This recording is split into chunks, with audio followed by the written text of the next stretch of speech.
RSK Entertainment, an Iranian game studio spitting out pieces of utter garbage since 2015. No, detective. It is more serious. Of course, when I saw for just $10 on Steam, I could own the Crime Solvers bundle, featuring 3 of RSK's mystery games, I knew I had to get it. Today, we're going to take a look at Murder in Tehran's Alleys 2016. Not only is it one of the worst titled games of all time, it is also one of the most broken pieces of junk I've ever downloaded onto my PC. This is the story of the time when narcotics impair the brain. The time when a father's hallucination becomes the dawn of his family's demise by slicing them into pieces for a sin they have not committed. Okay, so it looks like the mystery's solved. No need to play the game. I've got it! I cracked the code! Alright, whatever, let's just do it. The game opens with a lazy cutscene moving around some admittedly competent comic-style illustrations. This cutscene is an absolute mess, but from what I gather, it shows someone murdering someone. It also features some of the worst voice acting I've heard, with personal favorite moments including this, this, and last but not least, this. Once that's over with, the game dumps a whole lot of information on the screen about the controls and how to play, but after 10 seconds, this disappears. No way in hell is that long enough to read and digest all of this information, but I'm sure I won't run into any massive problems as a result. Now we're in this guy's office. He receives a call to say there has been a murder, so it's time to go and investigate. This brings us to one of the core gameplay features, walking around rooms. Hooray! While this style of walking in point-and-click adventures is not uncommon, as you can see, in this game it is pretty f***ing horrible. Not only is it imprecise, poorly animated, and unclear where in the room he can go, there are also many occasions where for whatever reason we have to walk across large rooms very slowly. Take this, for example. What does this add to the game? Is it supposed to give us a sense of realism or ambience? I don't know, but the result is just a hilariously slow moment of watching our guy walk from A to B. Yo! You about done? Tick-tock, mother...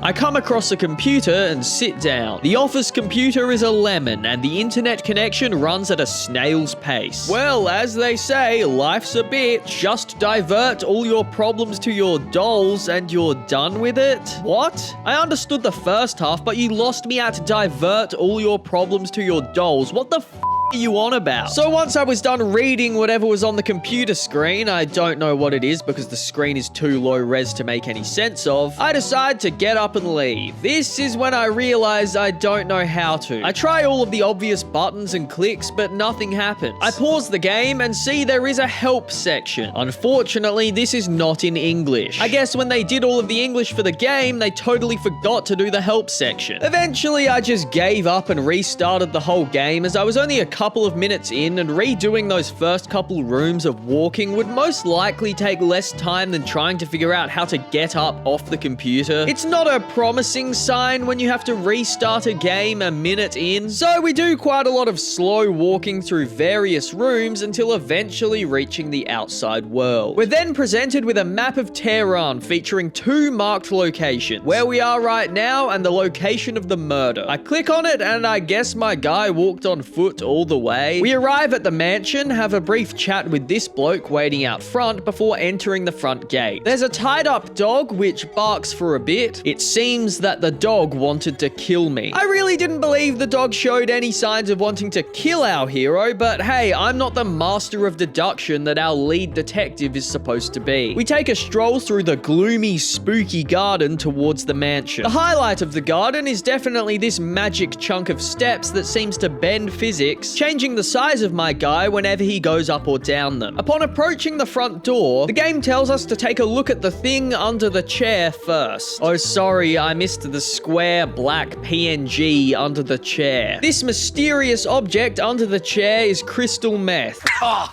Tight, yeah!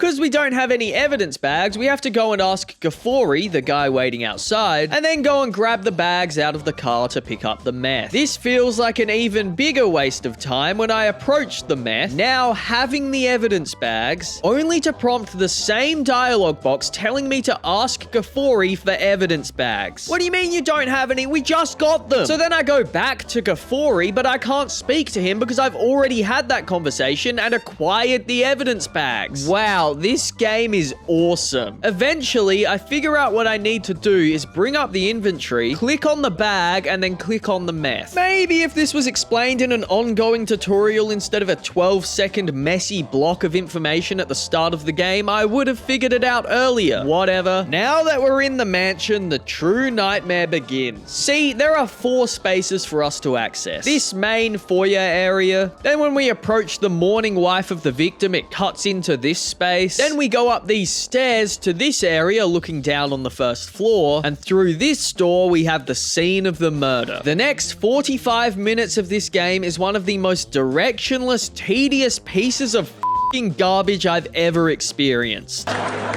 Just my luck. It's the basic idea of point-and-click adventures in the sense that you click on things in the environment to interact with them, except the game gives you no f***ing direction as to what you're supposed to be doing. You click on stuff, he picks it up, you go and talk to the mourning wife, you talk to the doctor, you click on stuff, you walk about, you go and talk to the mourning wife, oh, nothing new to say there, you talk to the doctor, you click on stuff, and oh, now the mourning wife has something to say, so you click on her, you talk to that, you click on stuff, you go to the doctor, you itches. And then eventually you run out of stuff to click on and just sit there like, what the f*** am I supposed to be doing? Look at this, for example. At one stage, I picked up a CD and the detective ponders. If we add it to the TV, which is on, it could be an important clue. So I go to the TV and go to add the CD to it, but then the guy goes, not a good time to watch movies, it's better to complete the investigation. And then later, after 20 more confused minutes trying to click on things that will push the game forward, our hero goes, how stupid I am, that damn CD in the victim's room, the tape recorder and TV which were on. Oh my God! Now we can put the CD in to watch it, discovering it's a tape the murderer took of the victim, getting him to confess to his meth addiction or something like that. I don't really know or care. The most enjoyable part of this entire game was when I found a torn up photo and got to piece it together. It's the best part of the game because for once, I at least knew what my f***ing objective was. I at least knew what I was trying to do. So now our detective heads home, announcing how hungry he is. So I open the fridge, but for some reason can't interact with the food. I try to go to bed, but I'm told the dude needs to eat some food before he can sleep. I return to the fridge, but I can no longer interact with it. Oh my dear fridge, full of delicious food. But apparently that's not an option tonight because we need to go to this desk over here and interact with the pizza menu and phone to call for a pizza. This game f***ing sucks. I don't want to be around anymore. The pizza menu features a wide variety of options with confused prices. A $9.50 Hawaiian, but a $4.50 meat lovers. A couple of minutes later, the pizza arrives, our hero eats it, and he goes to bed. That truly felt like a long day. And when the sun rises the following morning, our hero awakens, and I simply cannot bring myself to make him move. In all earnest, I felt the morning melancholy lack of motivation when the game booted the next day. That first day drained me to such an extreme extent I can't bear to face another one. So I'm sorry if you wanted me to subject myself to more of Murder in Tehran's Alleys 2016, but I'm just not gonna do it. Luckily for you, the Crime Solvers bundle did come with 2 other games, so be sure to subscribe if you want to see what suffering those ones bring. But until then, I'm done! You hear me?